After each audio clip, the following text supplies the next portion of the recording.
Hello, everyone. Thank you for joining me today. We continue our reflection on the words of Jesus from the cross. And today we come to the second word. Truly, I tell you, today you will be with me in paradise. Luke chapter 23, verse 43. This word is spoken to one of the criminals crucified besides Jesus. That details matters. Jesus not speaking here to a respected religious leader, not to a disciple with a good reputation, and not to someone who has lived a long and faithful life. He is speaking to a dying man, a guilty man, a man who has come to the end of his life with nothing to offer. And yet, to that man, Jesus gives one of the most beautiful promises in the Bible. The story tells us that two criminals were crucified with Jesus. One mocked him, one joined the crowd in ridicule, but the other changed. He rebuked the first criminal and admitted his own guilt. He said, "We deserve this. But this man has done nothing wrong." Then he turned to Jesus and said, "Jesus, remember me when you come into your kingdom." That is an amazing statement of faith. Think about the scene. Jesus is bleeding, suffering, rejected, and hanging on a cross. There is no outward appearance of power, no visible throne, no royal crown in the earthly sense. And yet, this criminal believes Jesus still has a kingdom. He sees something others are missing. He sees that the man on the center cross is more than a victim. He is a king. And Jesus answers with grace, "Truly I tell you, today you will be with me in paradise." This shows us that salvation is by grace. The thief cannot come down from the cross and change his life. He cannot make up for his past. He cannot join a church, serve in ministry, repair broken relationships, or prove himself over time. He has no opportunity left for any of that.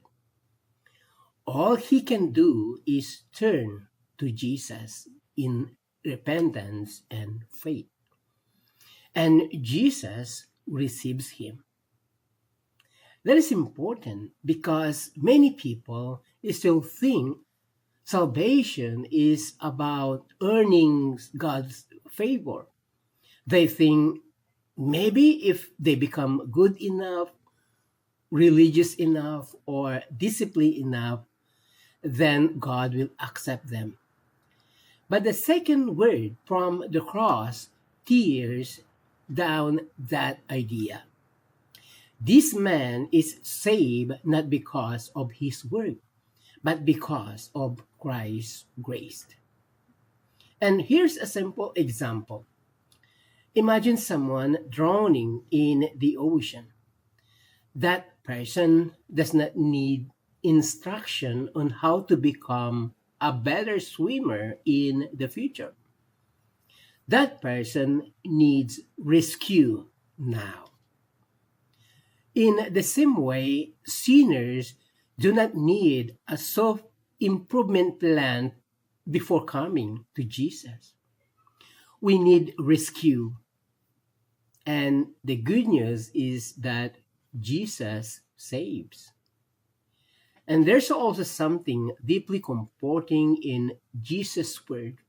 He says, "Today," not someday, not maybe, not after a long delay, today. And he says, "You will be with me." That is the heart of salvation.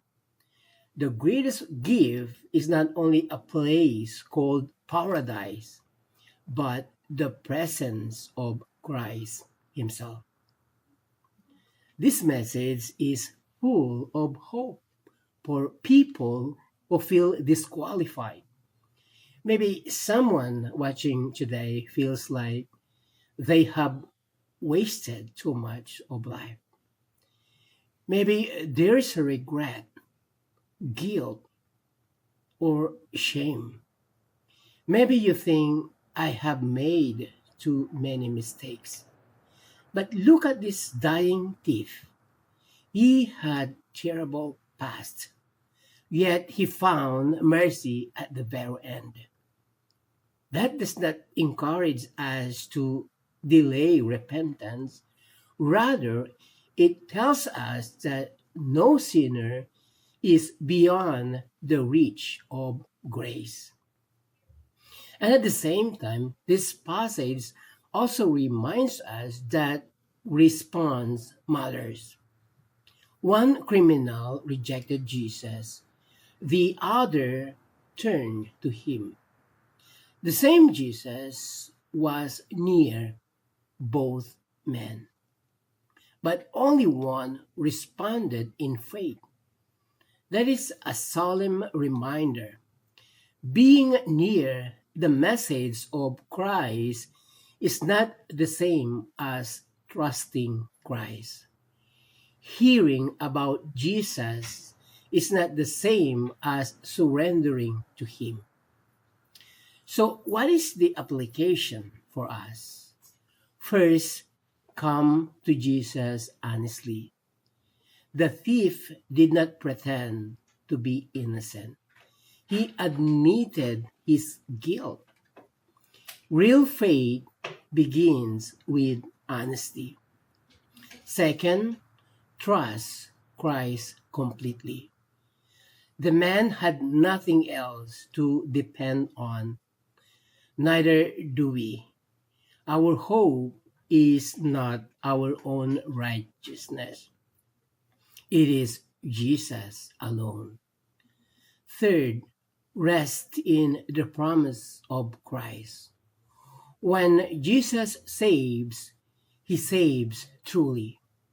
His word is sure. His grace is real. And for those who already believe, this second word should deepen your gratitude. You were not saved because you were more deserving than others. You were saved by mercy. The same mercy shown to the thief has been shown to you. So today, here's the good news. Jesus still receives sinners who turn to Him. Jesus still gives hope to the hopeless. Jesus still opens paradise to those who trust Him. The second word from the cross is a word of assurance. It reminds us that grace is greater than our past, and Christ is sufficient for all who believe.